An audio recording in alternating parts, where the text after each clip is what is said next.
Pursuant to Chapter 2 of the Acts of 2023, this meeting of the North Andover Planning Board will be conducted in person and via remote means in accordance with applicable law. Specific information and general guidelines for remote participation by members of the public and or parties with a right and or requirement to attend this meeting can be found on the town's website at www.northandoverma.gov. For this meeting in person, attendance of members of the public and board members will be permitted. Members of the public who wish to watch the meeting live may do so on their televisions by tuning into Comcast Channel 8, or Verizon Channel 26, or online at www.northandovercam.org. Every effort will be made to ensure that the public can adequately access the proceedings in real time via technological means. In the event that we aren't able to do so despite best efforts, we will post on the Town of North Andover website an audio video recording, transcript, or other comprehensive record of proceeding as soon as possible after the meeting.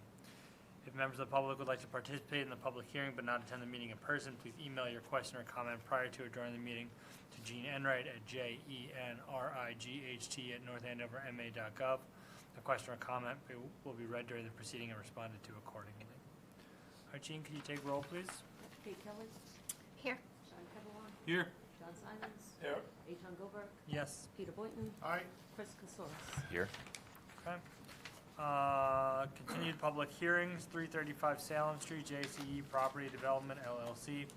Application for a watershed special permit under Article 4, Part 5, and Article 10, Section 195-10.7 of the zoning bylaw to authorize construction of a new single-family house, infrastructure, and site grading on an undeveloped lot within the non-discharge zone and subsurface drainage within the non-disturbance zone of the Watershed Protection District. Property is located in the R3 residential zoning district. All right, Gene, why don't you give us an introduction, and then we'll hear from the applicant and or his representative. So the watershed special permit public hearing opened July 16th and was heard again August 13th and most recently November 26th. I've carried all previous material to this public hearing. The proposed house is located outside of the 150-foot non-disturbance zone. Any subsurface or surface discharge of stormwater within the non-discharge zone is only allowed after special permit has been granted by the planning board. A portion of the project area, including a change in topography, is located within the 150-foot non-disturbance zone. The applicant proposes to construct a subsurface chamber system to infiltrate runoff from the roof. The system overflows through the downspout openings. The site is discharging greater than 100 feet from the bordering vegetated wetland, and per the consultant, should not cause erosion in the waters. The site plan and operation and maintenance plan were previously revised and addressed all of the stormwater peer reviewers' comments and have been reviewed, and the review has been completed. Department review comments were received from Conservation, Health, and the Fire Department. No concerns were raised.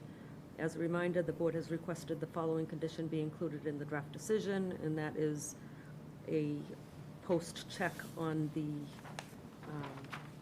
performance of the underground subsurface system. And so we talked about 3 storm events of 1.5 inches or greater should be modeled against what was predicted, and that would be after construction is complete. Okay. And so again, this is a watershed special permit, so this is the right, we are doing it's a single-family house in a residential neighborhood, and our focus is on the effects, if any, on the watershed, as that is of particular concern given our use of the lake as our water source. And so the focus, as it should be, is on the stormwater management. So why don't we hear specifically from the applicant and or his engineer about what they're doing for stormwater management on the site, and obviously required to make it equal to or better than it is currently. Great, sure. For the record, my name's Jack Sullivan. I'm owner of the Sullivan Engineering Group. I was the project engineer. Just to add on to what Gene stated, it's a single-family home. The footprint, it's a small footprint. It's 28 by 46. We tried to work with the lot itself. It's a garage under on the right side of the house. And what I try to do for drainage is I try to do a mix of conventional stormwater management. As Gene stated, the entire roof area will be collected and conveyed out to underground Caltech drainage chambers. And I also used pervious pavers for the walkway and the driveway. and also some open turf stone within the driveway as well, which is an open paver that grass can grow through. We also tried to preserve existing trees on the site. You can see there's some trees towards the front of the lot. They'll be protected during construction. The proposed soil stockpile area is out in the front yard. There's no work proposed within 100 feet of any wetland. And as Gene stated, all physical structures are outside the 150-foot no disturbance zone. We did go through, I think I submitted my original plans. I got comments back from the peer reviewer.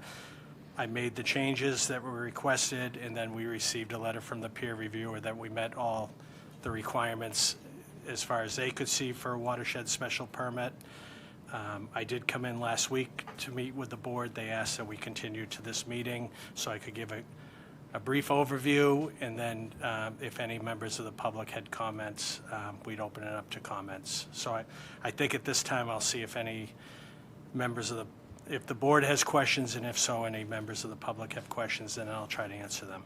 Okay, and as I recall, we did hear some comments from butters regarding stormwater issues, basically generally in the area, and some just general concerns about adding, basically impervious surface, adding a house and what that would cause.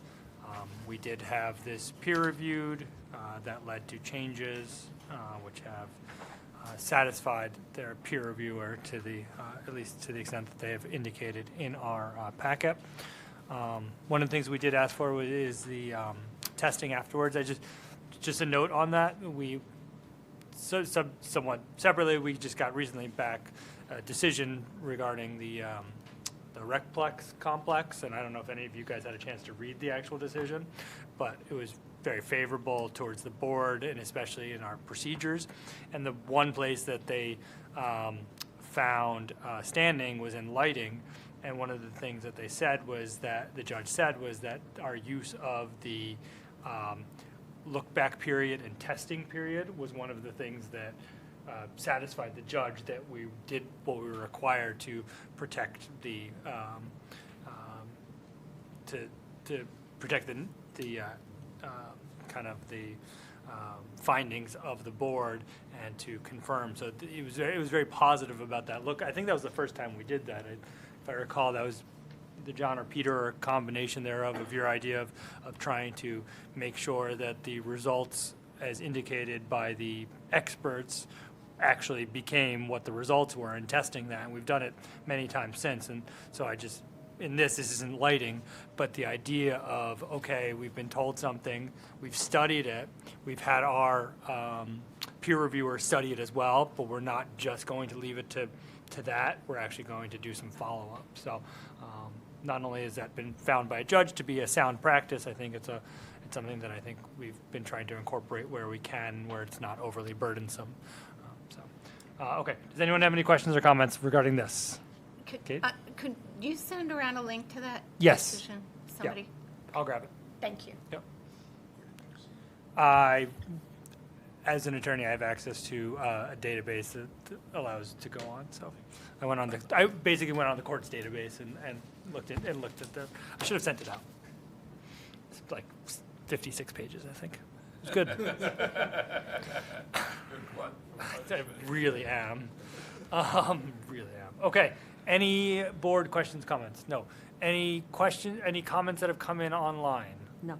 Any members of the public that wish to make comments? I will note for the record that we did hear from abutters during the early part of this process. I think that led to the testing requirement that I'm not sure that we've done before in this particular, for a watershed special permit. We've done kind of testing in the area to make sure that of what's going into the lake beforehand, but I don't think we've done post-testing that I can recall. So not for watershed. this is a first, so I think we took those abutter comments and kind of have addressed it to the extent that we can. I mean, there was a lot that was somewhat speculative. And since it is, the watershed that we're worried about, as long as it doesn't increase runoff elsewhere, it seems like this is an appropriate solution. So, okay, that being said, could I get a motion to close the public hearing? So moved. Second. All in favor? Aye. We don't have to, we're all here, so we don't have to do a roll call vote, even though we're somewhat hybrid. Okay, all right, we'll review the draft decision. One thing on the findings of fact, I don't know if we should add it or not, the tolling. I don't know, because weren't we waiting on, so there was a bill that got passed with respect to extending variances, and we were waiting on the ZBA, but then that bill got passed, and then I default to you on this. I'm just feeling that definitely was something that influenced kind of our process, right? Yeah. I'm just trying to think if we normally put in there that all the variances have been obtained. Well, it's more along the lines of if somebody is looking back down the road and said, oh, you're making this decision, but it's premature, or, whatever. Yeah. I think having that in the record is probably not a bad thing to have. Okay, yeah. No. Okay, so a finding of fact that,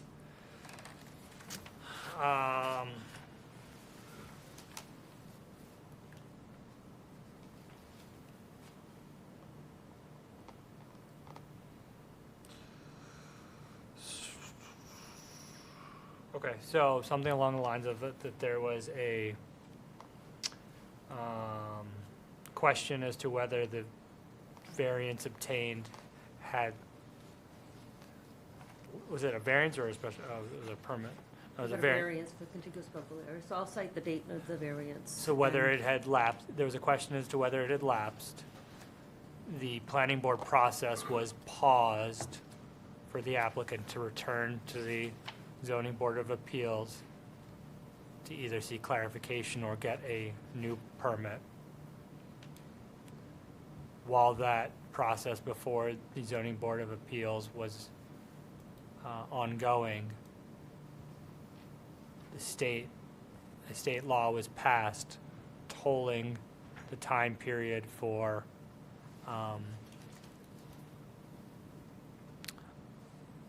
action on a variance,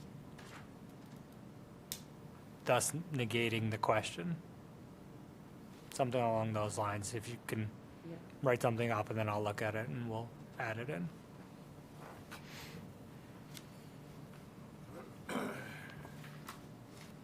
Thank you, Sean.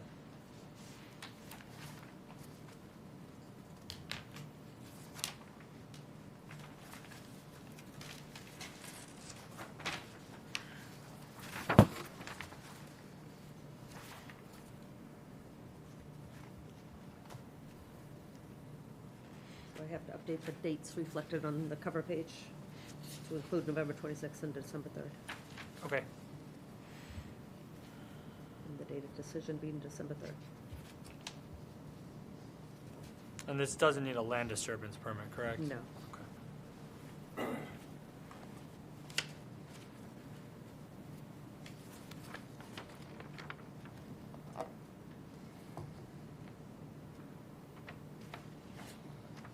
And where, okay, no, we have the fertilizers in there, okay. Fertilizer, and 12B is the look-back provision.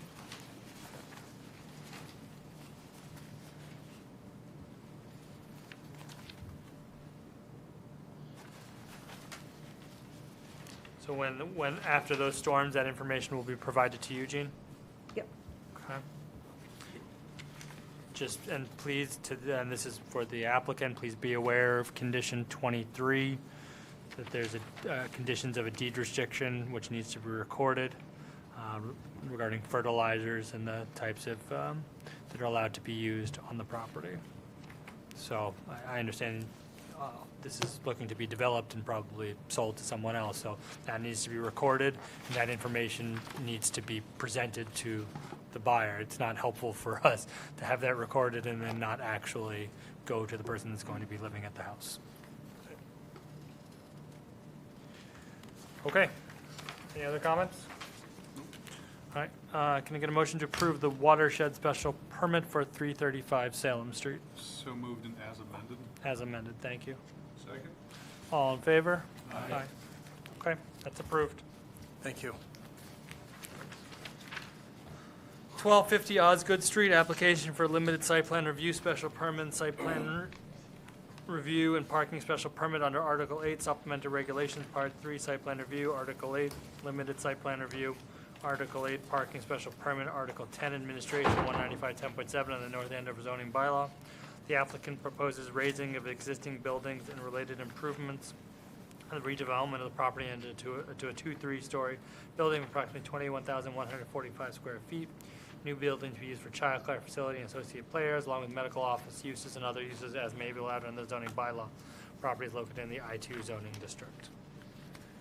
So stormwater review has been completed. Revised site plans that address the sidewalk and radius concerns are included in your meeting packet, along with the revised lighting plan. The lighting plan confirms no light spillover across property boundaries, and a draft decision has been prepared for your consideration. Okay. John, anything to add? Nothing. Great. Board members, questions, comments? I think as of the last day, we had gone through it, and we were waiting for a draft decision. Jean, thank you for getting that ready for today. Appreciate it. All right. Can I ask a quick question? You may. What caught me was provision 24 just talks about picking up and dropping off packages and not children. But I don't know enough about the parameters of this particular finding or the, but I assume that there's going to be a lot of people driving in and dropping off kids. Yeah. It's on page, 6. Item 24. Yep. So. While you're processing that, Eton, when we had a similar facility right next to the gas station on 125, we had discussion about those wooden bollards. Yeah. And I don't recall if we've put that in here, or if that's, We it came to mind when you asked your question. we talked. We talked about it during the first meeting as this one. I mentioned that. I don't recall what the ultimate result of that, if there was included. So, but no, that is a good point. I mean, that is one of the most critical things on these things, so I'm glad you raised that. But remind me, John, do you know, like, where the pickoff is and delivery is going to be for the kids? My understanding, it's going to be on the right-hand side, not in the front. So right along here? Yeah, yeah. And they're just going to, like, pull in, take the kids out and blah, blah, blah? Walk them over, yeah. Yeah. What's the elevation difference there from the entry to the building on that side versus the parking space elevation? That,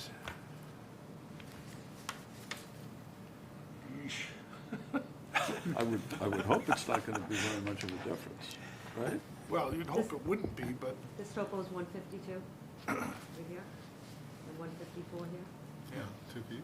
154.3. Oh, but wait a second, is it the side that they're coming in? is that This is the entry. That's is that not- the, Oh, is that the existing building? I think that's the existing building, the existing conditions plan.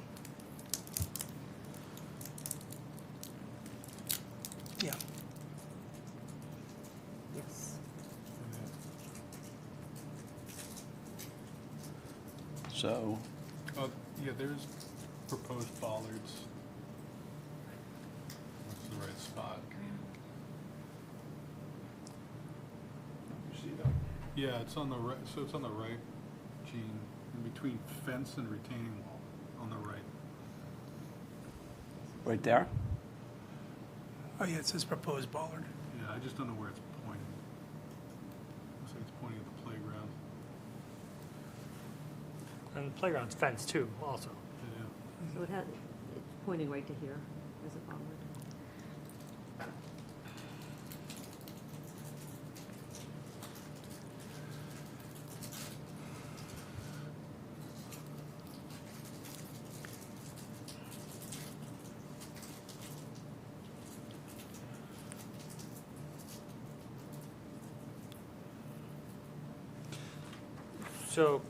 So here's what I would say as to both of these questions.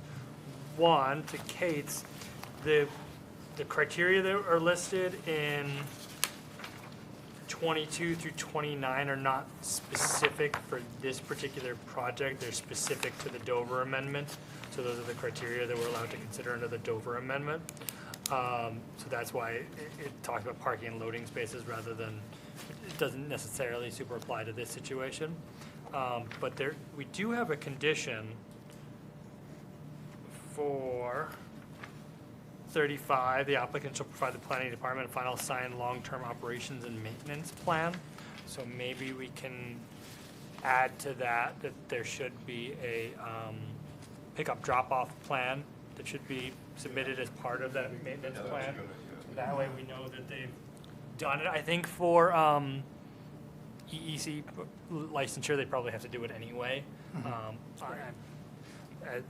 From my long ago memory of my wife being a child care center director, I'm pretty sure they have to do that anyway. But I think that kind of makes sure that they have done it, they've thought it through, that we have it, and that it's filed, and so I think that would be a good solution for that. So the applicant will provide the planning department final signed long-term operations and maintenance plan, including plans for child pickup and drop-off at the childcare facility. Yep. Okay, good? Yes, no, thank you for the comments.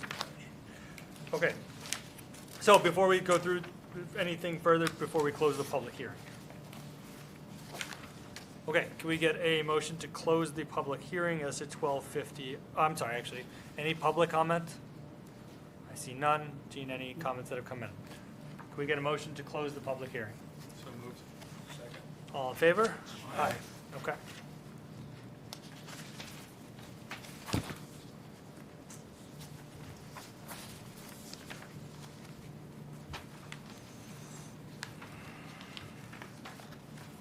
Now, Gene, this decision covers both the limited site plan and the site plan review and the parking special permits all together, correct? Yep. Okay. So just so everyone's clear, we're doing 3 different permits all in the same decision.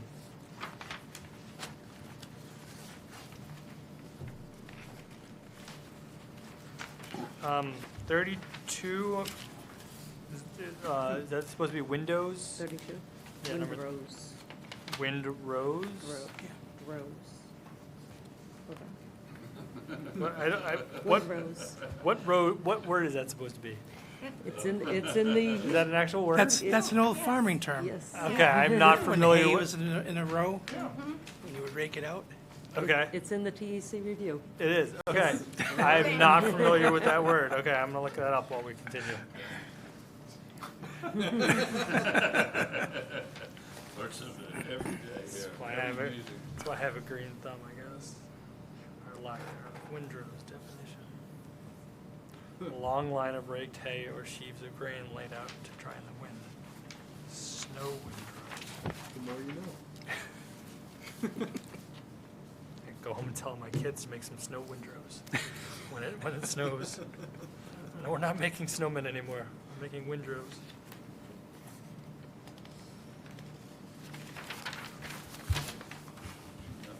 Well, I'm glad you read it in that detail, anyways. Yeah, it must be. Okay, Gene, what does dark sky compliant mean? Kind of like moonlight. Oh, I see. It must be an Not- official thing if you It capitalize. is. Sorry, yeah. Yeah. So it's to prevent light pollution. There you go. Right? So you're not adding light to the night sky. See, I knew that one. All right. Could we get was there any, could we get a motion to approve the permit for 1250 Osgood Street as amended? So moved. Second. All in favor? Aye. Okay. What was That's- amended? Uh, Oh, yes, the- yes, yes. the I got it. maintenance I plan. got it. Thank you very much. Thank you, John. Okay, are 318 and 314 together, separate, different? There are two separate lots adjoining each other on Just- Salem Street. It's right at the bend of the yellow blinking light Yeah, with a stone wall out front, so across from 335, okay. diagonally across. Okay, so we'll They do appear to be them. relatives, I'm assuming. Uh, They're both Pickles on the application. I would assume, that's why I'm assuming, that's why I was asking. So we'll do one then the other. So we'll start with 318 Salem Street. Jamie Lynn Pickles, application for a watershed special permit under Article 4, Part 5, and Article 10, 195, 10.7, the zoning bylaw to authorize construction of an in-ground pool and concrete apron within the 325 non-discharge zone of the watershed protection district. Property is located in the R3 zoning district. So- Hi. Go ahead, Gene. So the lot was created in 1980, and it is on town water and sewer. The proposed pool location is within 325 non-discharge buffer to the wetland resource area and approximately 161 feet from the edge of the bordering vegetated wetland.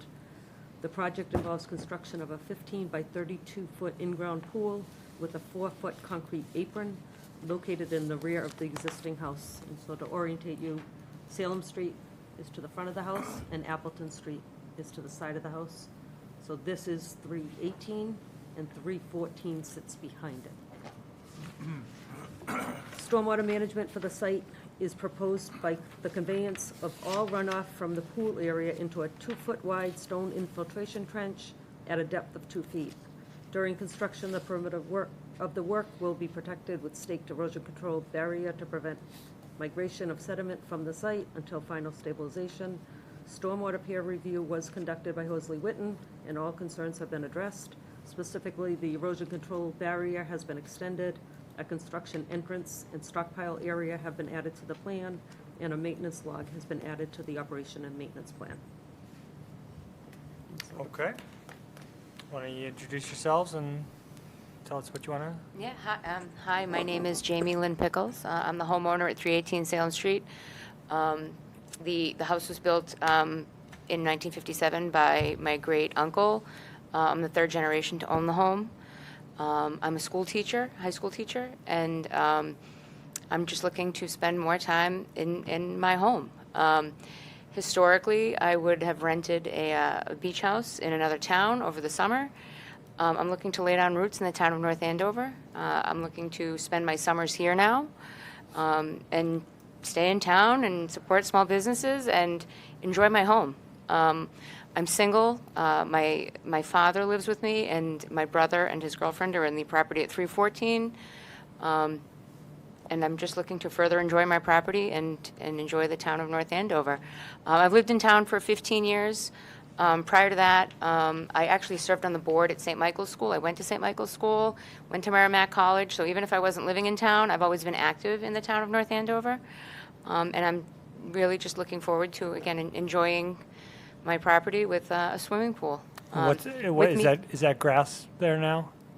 Currently, well, yes, currently it's grass. I just renovated the house, and so there's a little bit of dirt back there because, Okay. because we were in some renovation. Yeah, Um, I've seen that. And with me, I have David Beati, who has been representing my interests, and he could probably handle some of the technical questions. Okay. But I yeah, think she's doing great. yeah. Like I said, I'm just looking to enjoy my property and do so within the confines of the planning board's purview.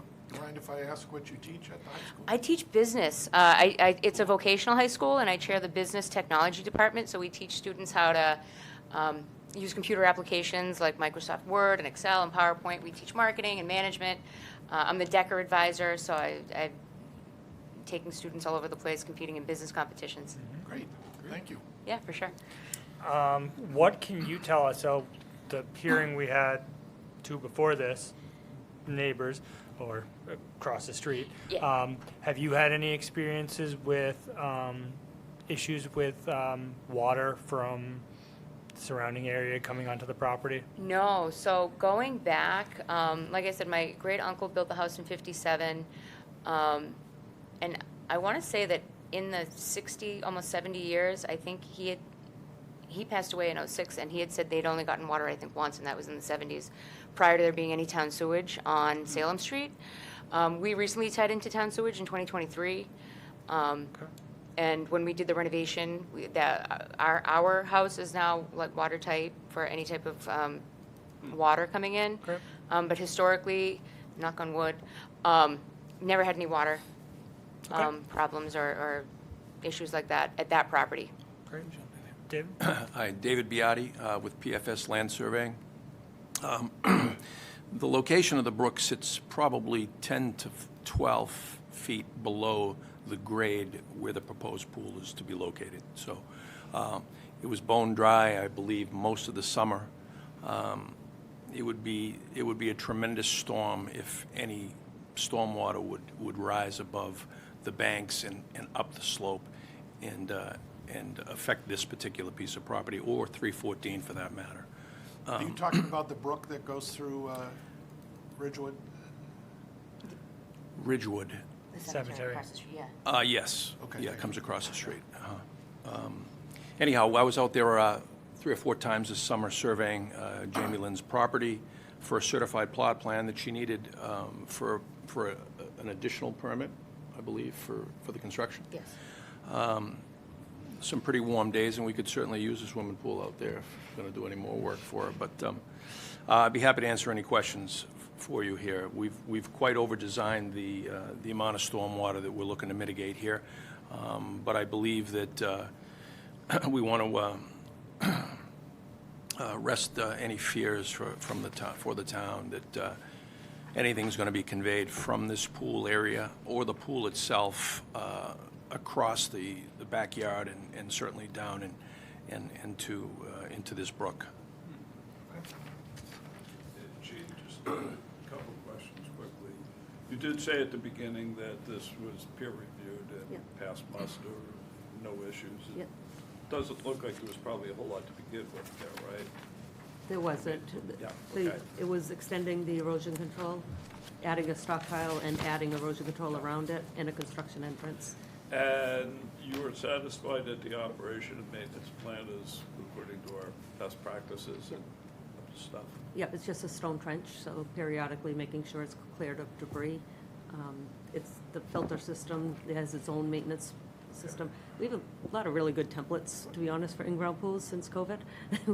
You've permitted several of them, and so Okay, We- good, okay. they're pretty The other similar. thing is, I thought you said the lot was created, here it says was created after October 24th, 1994, but if the house was there since 1967, that couldn't possibly it says be that where in the sense. decision? What?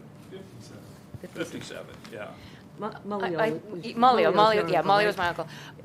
The lot got divided. The lot, yeah. In order to allow for the back lot. The 314 was split from this lot. And then in '08, when So the this was 314. the new one? This is the original lot. In '08, the plot plan had to change again. When at 314, a garage was built, they had to redraw The lot line. the lot lines. And that, Yeah, Lot line. that's I what put guess it. I don't have a problem with this at all, but it's not true that the residential lot was created after October 24th, 1994. It was, because an A&R plan was done after 94 to allow for a setback change. To allow for what? They did it They created a new lot. They so created the a house new was lot. built with one lot, but then they did an A&R and made a new lot. twice, twice. I believe twice. the Well, way they- yeah, but the new lot's the other The one. lot was created in They're both new. So Once you both change the lot technically line, they new, both then- become new lots. That's what happens. They're both new, right? I mean, given that it doesn't have any significance on the line greenhouse, I just don't think that's right. That's, yeah, that's how we account for it. I mean, if you change a lot line moderately, that doesn't mean the lot was created after that date, so, I'm sorry. Yeah. Gene, can you just remind me what the setbacks are for pools? Is it, 10 feet off the property line for the pool. and where's the mechanicals of the pool in relation?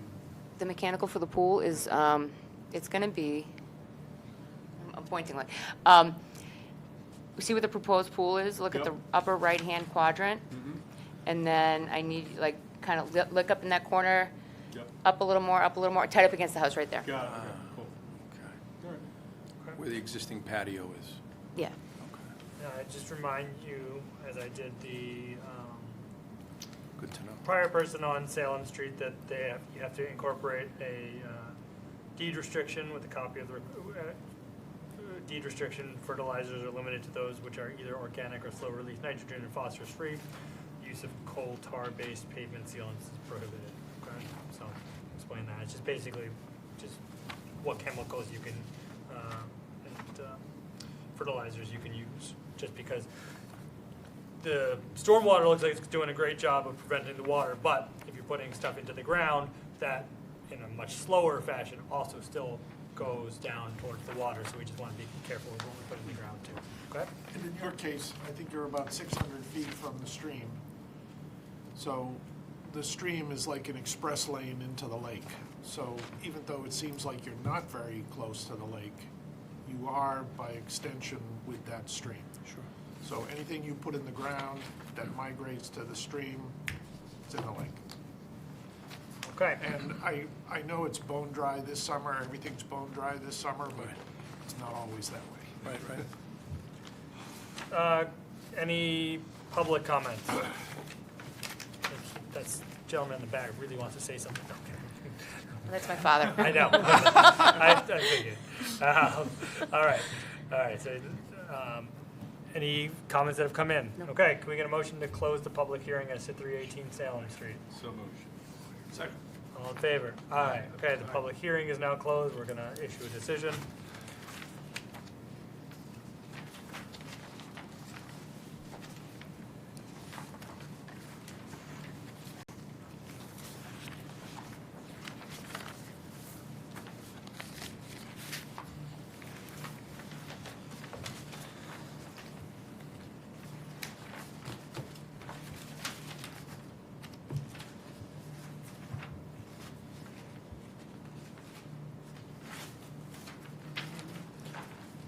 Anything? Windrows, No windrows, I'm not. Oh. dark sky compliant. Okay, Yeah, that's right. can we get a Hey, motion? but there's an illicit discharge compliance statement. That sounds exciting. Can I get a motion to approve the watershed special permit for 318 Salem Street? So moved. Second. All in favor? Aye. Okay, that's approved. And I'll strike as amended this time. Yeah, no amended. No amended. Thank you. Thank Okay. you. Thank you. Thank you. All right, next, 314 Salem Street.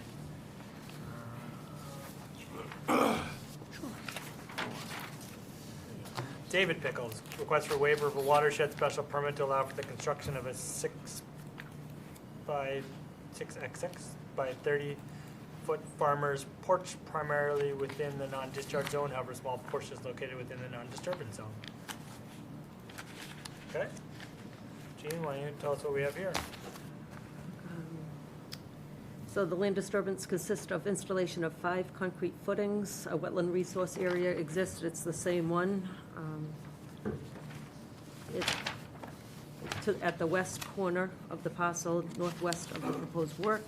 The conservation administrator has confirmed the accuracy of the wetland flagging, and the work will require a small project application with the Conservation Commission. Gene, can you put that up? Thank you.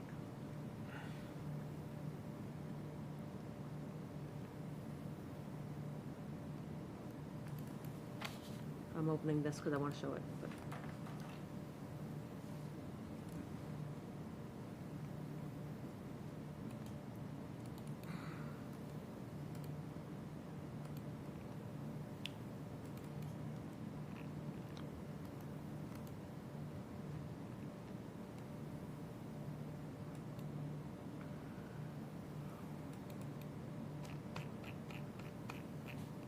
I have to move the plan in.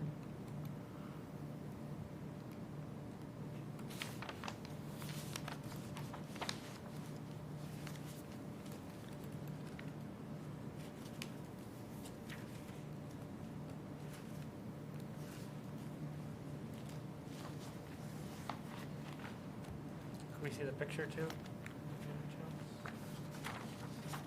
I only have one hard copy of I 314. have it, I just, We saw the pictures of this before, didn't we? no. Yeah, there it is. You had a different one recently? Raving about these things. Right.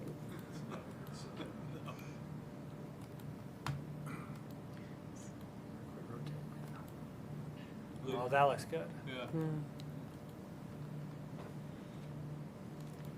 Okay, so the 5 footings at the bottom here of the farmer's porch, it's approximately 91 feet from that wetland, so this footing technically will be within 100 feet, and that's why it's required a small project with the Conservation Commission.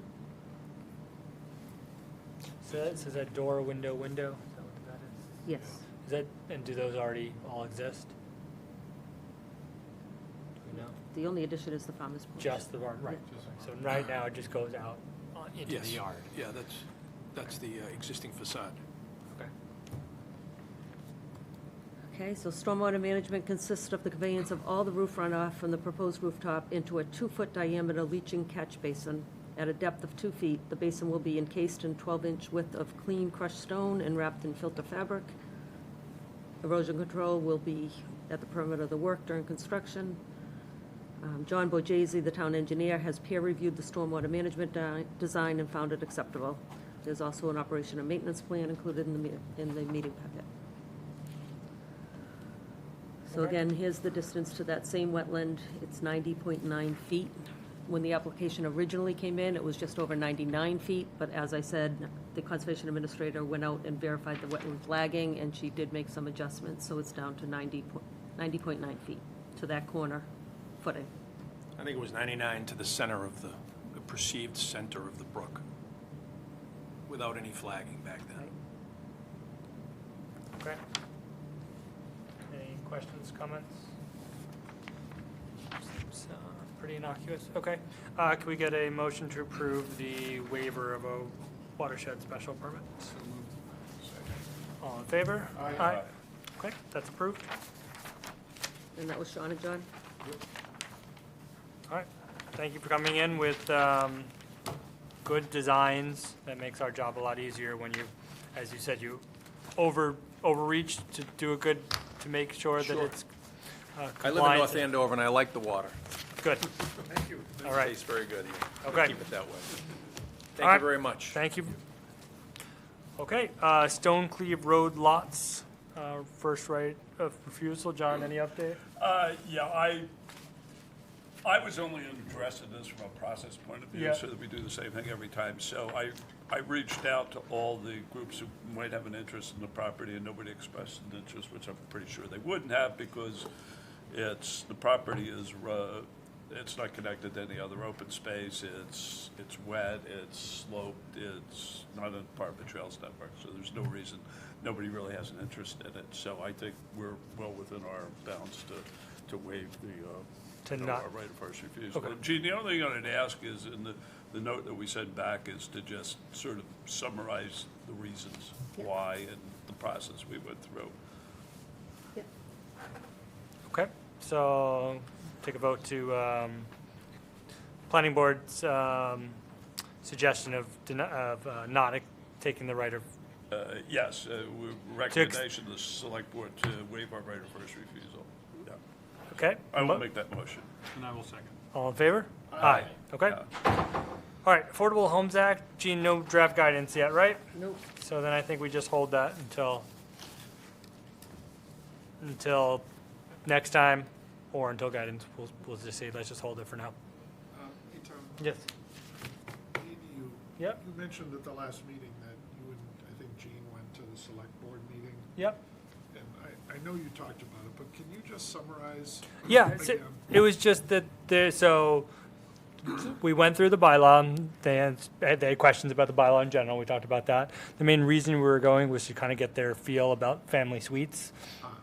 And they basically pretty much had a similar reaction to us, is that based on the metrics, it doesn't really seem like it's going to be particularly useful to keep the family suite bylaw, but they did want, one of the kind of things they left with, is there a way to kind of protect those who have family suites now, and when those kind of run out, are they able to transfer over to become ADUs? That was one of the things that they were, had some questions and concerns about. No, that was pretty much it. And any interest in having another session like we did when this ADU thing started? We talked back then about maybe in January. Yeah, I'm not sure yet. I think it, I mean, you can argue, look, if they're interested, come to the planning board. I know that, but no, I think it's more how much do we have to say, and also how much room do we have to change things? Because I don't want to, if we don't have a lot of room to change things, I don't necessarily want to give people the impression that we have a lot of room to change things and that their voice is going to change something. So I think it'll depend on how many open areas or gray areas we still have left once we get the kind of state guidance okay. and how meaningful those are. And any update on when it will be arriving? Sooner than later, as I was told. I mean, in fairness, that was last Tuesday, right? So we've had Thanksgiving in between it, so I didn't anticipate. I'm hoping mid-December, to be honest. And they insinuated sooner than later. They know how important it is. Okay, thanks. Okay. And I will send out I'll make a PDF of the decision on the Recplex and send that Thank you. out. If you could summarize it, just Yeah. Summarize it, board, good. Board, you did good job. Thumbs up emoji. Thumbs up emoji, yes. There was I could have summarized it in just that. Okay, so we meet again on, December 17th. do we have any hearings open? Have we closed everything? We just did. Nice. Okay. So I'm hopeful that at the next meeting. There's a couple of potential bylaw amendments in addition to ADUs, one of which is to make a small housekeeping edit to the historic barn overlay district, believe it or not. Okay. And floodplain, the floodplain again. Amend the floodplain maps? Yeah, the Okay. maps. Those are the only two I know of right now, so I was gonna start introducing those at the next meeting. What's the housekeeping edit? Isn't they include woodrows? We'll put it in we'll add a definition. The housekeeping edit is, we got the Attorney General's response back on the bulletin, and although the boundaries and the map establishment and boundaries, it says, it refers to the Old Center Historic District overlay map, and it said attached to here within, and it wasn't attached in the warrant. And the other thing is filing the application. I use the same language as site plan review, but that was to be delivered to planning. Planning goes through it, and once deemed complete, timestamps it in the clerk's office. Mass General Law is they timestamp it in the clerk's office, and so they've struck the language about bringing it to planning. And so I just want to add, it's recommended that you review it with the planning department prior to having it timestamped and starting the clock. And so just softening the language a little there. Thanks. Has work started yet in the historic barn? There's been extensive planning, but no hammers. Sooner rather than later? Yeah, sooner rather than later, yeah. No plan for an ADU there. Okay. You're gonna hurt my brain. Okay, can we get a motion to adjourn? So moved. We don't have minutes, do we? No minutes? No. Okay, motion to adjourn. All in favor? Aye.